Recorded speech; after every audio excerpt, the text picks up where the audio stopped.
में एक नवीन रास्ते पर, एक नवीन पृष्ठभूमि पर, नई भावनाओं पर खड़ा कर रहा हूं। आज तुम्हारा ये नाम है, आज तुम्हारा ये जाति है, ये गोत्र है, आज तुम्हारा गुरु गोत्र है, गुरु चेतना है, गुरु प्राण है, गुरु स्फुलिंग है, क्योंकि तुम उस गुरु रूपी रथ पर खड़े होकर के इस महासमर को जीत सकोगे। इस गुरु रूपी अग्निस्फुलिंग पर बैठ करके अपने जीवन की चेतना को पूर्णता दे सकोगे। तुम्हारे पास वो ताकत और क्षमता आ पाएगी जहां जीवन की श्रेष्ठता तुम्हारे सामने होगी, तुम्हारी अद्वितीयता होगी। तुम जीवन को एक नवीन चेतना के साथ अग्रसर कर सकोगे। और ऐसा शिष्य यदि बनता है तो वह अपने आप में एक नवीन कसौटीमय शिष्य बनता है। कुछ घिसे पिटे शिष्यों की जरूरत नहीं है। इस प्रकार के शिष्य तो 1000 वर्षों से पैदा होते आए, जो विश्वासघाती होते हैं, जो छली होते हैं, जो झूठ और मक्कार होते हैं, जिनके मन में कुछ और होता है और ऊपर से केवल होठों से गुरु शब्द उच्चारण करते हैं। उससे ज्यादा तो पाप की कोई हो ही नहीं सकता, उससे ज्यादा अधर्मी और घटिया कोई व्यक्ति नहीं हो सकता। इससे अच्छा था तुम झूठ बोलने वाली बने रहते, इससे ज्यादा अच्छा था तुम विश्वासघाती बने रहते। तो कम से कम इस बात से तुम्हें गर्व होता तुम विश्वासघाती रहे। मगर मन में विश्वासघात लेकर के, मन में झूठ, कपट और असत्य और व्यभिचार लेकर के तुम जब गुरु के सामने खड़े होते हो, और अगर अपने आप को मिटाने की कला नहीं जानते हो, यदि उनके हाथों से अपने आप को मिटा नहीं सकते, तो फिर जीवन का कोई प्रयोजन, कोई अर्थ नहीं रह पाएगा। फिर तुम्हें जीवन में साधक बनने की कला भी नहीं आ पाएगी। साधक बनने की सर्वप्रथम कला ही यही है, श्रेष्ठता ही यही है कि तुम अपने शरीर को साध सको, अपने मन को चेतना युक्त दे सको, अपने जीवन को पूर्णता दे सको, अपने जीवन को अद्वितीयता दे सको। और इसीलिए तो अपने जीवन को गुरुमय बनाने के लिए अपना रक्त बदलना पड़ेगा। तुम्हारा जो रक्त है उसमें दूषितता है, वो रक्त तुम्हारे माता पिता का दिया हुआ है, वो तुम्हारे पूर्वजों का दिया हुआ रक्त है। उस रक्त में झूठ, छल, कपट, असत्य, व्यभिचार है। इसलिए बार बार तुम्हारी बुद्धि तुम पर हावी होती है, बार बार तुम सही रास्ते पर खड़े होते हो और बार बार तुम वापस उसी भ्रमजाल में उलझते हो। बार बार तुम्हारा भ्रम तुम्हें बार बार ये सोचता है कि मैं क्या करूं, क्या नहीं करूं, ये गुरु है भी कि नहीं है, क्या गुरु सेवा करने से कुछ मिलेगा भी नहीं मिलेगा, जीवन में कुछ पूर्णता प्राप्त हो पाएगी कि नहीं हो पाएगी। ये तुम्हारा छल, ये तुम्हारा रक्त जो घटिया बेहूदा रक्त है, वो तुम्हें बार बार उद्वेलित कर रहा है। इस रक्त को बदलना पड़ेगा, तुम्हें एक नया रक्त देना पड़ेगा, तुम्हें एक नई चेतना देनी पड़ेगी, तुम्हें एक नए प्राण देने पड़ेंगे, तुम्हें नया धर्म और नया जाति देनी पड़ेगी, तुम्हें नया गोत्र देना पड़ेगा। और यह गोत्र गुरु गोत्र होगा, और जिसका गोत्र ही गुरु बन जाता है, जिसका प्राण गुरु बन जाते हैं, जिसकी चेतना गुरु बन जाती है, जिसका रक्त गुरुमय बन जाता है, वो अपने आप में एक युग पुरुष बन सकेगा, एक नवीन चेतना, एक प्राण चेतना बन सकेगा, और वही सही अर्थों में शिष्य बन सकेगा। और इसीलिए देवोपनिषद में इस अपने गोत्र को भी बदलने की क्रिया के लिए कुछ विशेष श्लोकों की रचना हुई है, जिनका नित्य श्रवण करने से अपने आप शरीर में एक परिवर्तन आने लग जाता है, अपने आप शरीर में एक तेजस्विता आने लग जाती है, अपने आप शरीर में एक चेतना आने लग जाती है, एहसास होने लग जाता है कि मेरे जीवन की पूर्णता, कुछ मेरे चेहरे पर चमक आई है, ओज आया है, मेरी आंखों में एक नई चमक, नई प्राण चेतना आई है। इसलिए तो इन श्लोकों को अपने आप में महत्वपूर्ण श्लोक कहा गया है। इस श्लोकों का नित्य श्रवण करना ही जीवन की श्रेष्ठता की ओर अग्रसर होना है। यदि सही अर्थों में शिष्य बनना है तो सही अर्थों में शिष्य बनना ही है, गुरु के स्वयं जाना ही है, गुरु के प्राणों से एकाकार होना ही है, अपने आप को पूर्ण रूप से समर्पित करना ही है।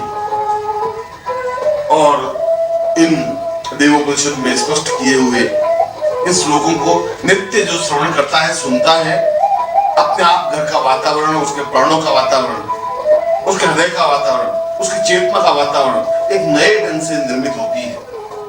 मैं उन श्लोकों को आपके सामने स्पष्ट कर रहा हूं, जिनको नित्य घर में सुनना जीवन का सौभाग्य कहा जाता है, और जिन श्लोकों को मैं पहली बार स्पष्ट कर रहा हूं, क्योंकि देवोपनिषद तो अपने आप में एक अद्वितीय उपनिषद है। जिसका श्रवण करना सुनना ही जीवन की सौभाग्य माना गया है।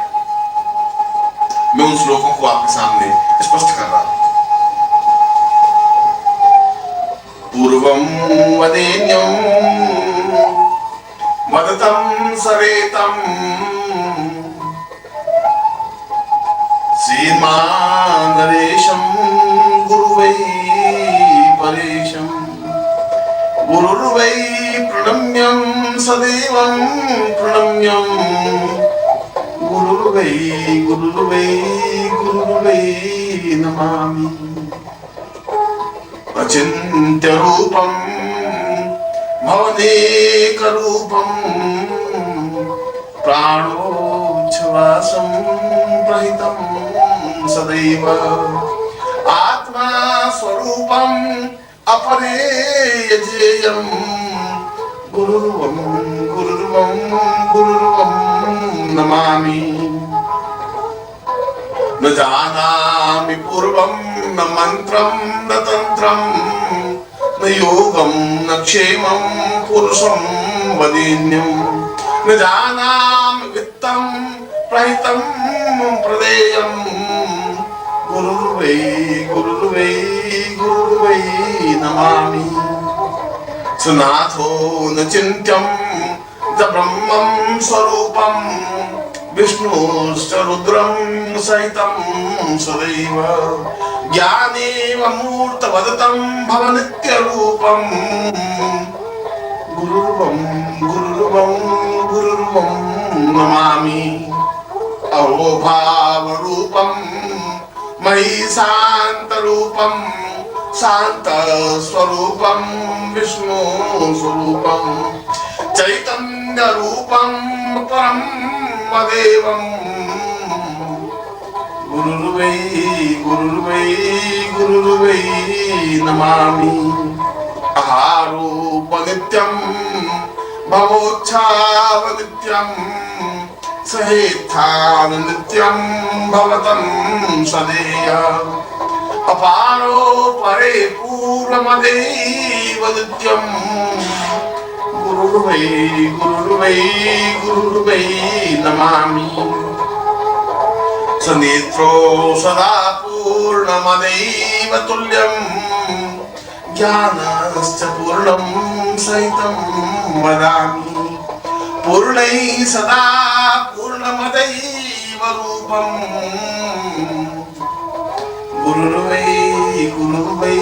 गुरुर्वै नमामि।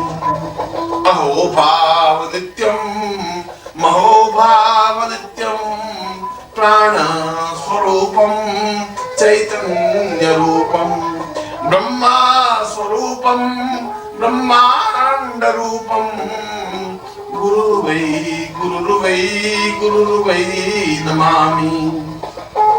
अक्षो सतां सूर्य सदैव नित्यं प्राणोच्छ्वासं व्रतं प्रदैव सचिन्त्यरूपं समितं सदेयं गुरुर्वै नमामि।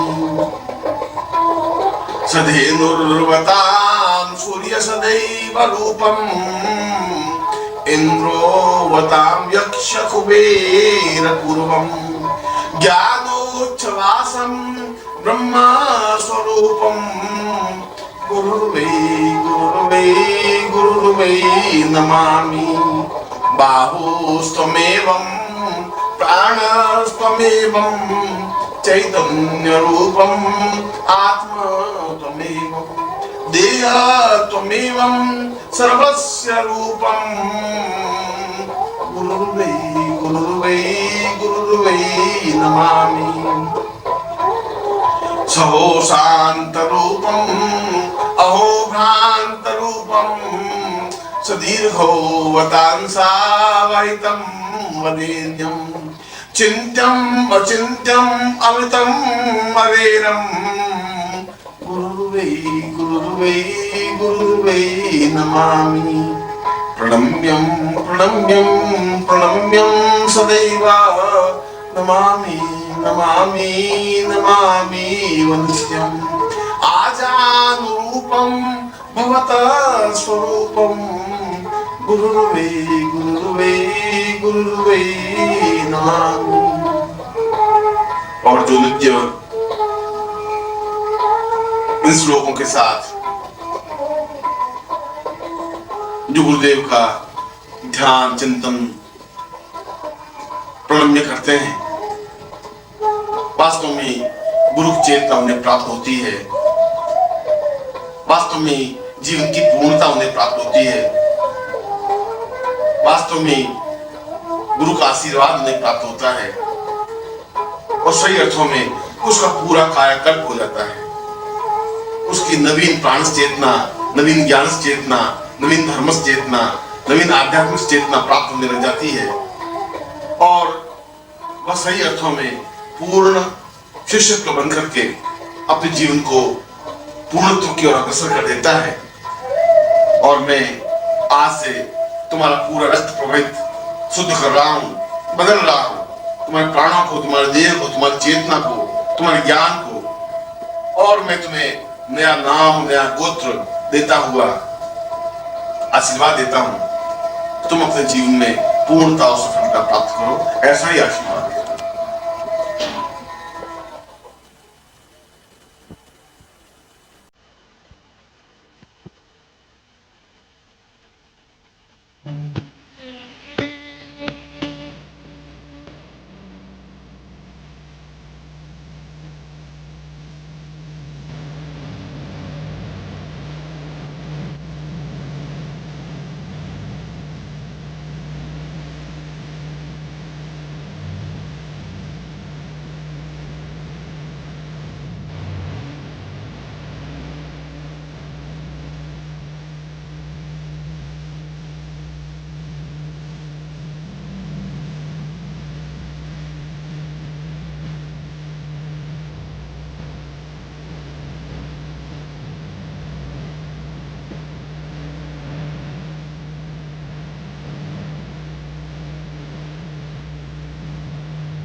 ओम परमतत्वाय नारायणाय गुरुभ्यो नमः। ओम ह्रीं मम प्राण देह रोम प्रतिरोम चैतन्य जागृय ह्रीं ओम नमः। ओम भूर्भुवः स्वः तत्सवितुर्वरेण्यं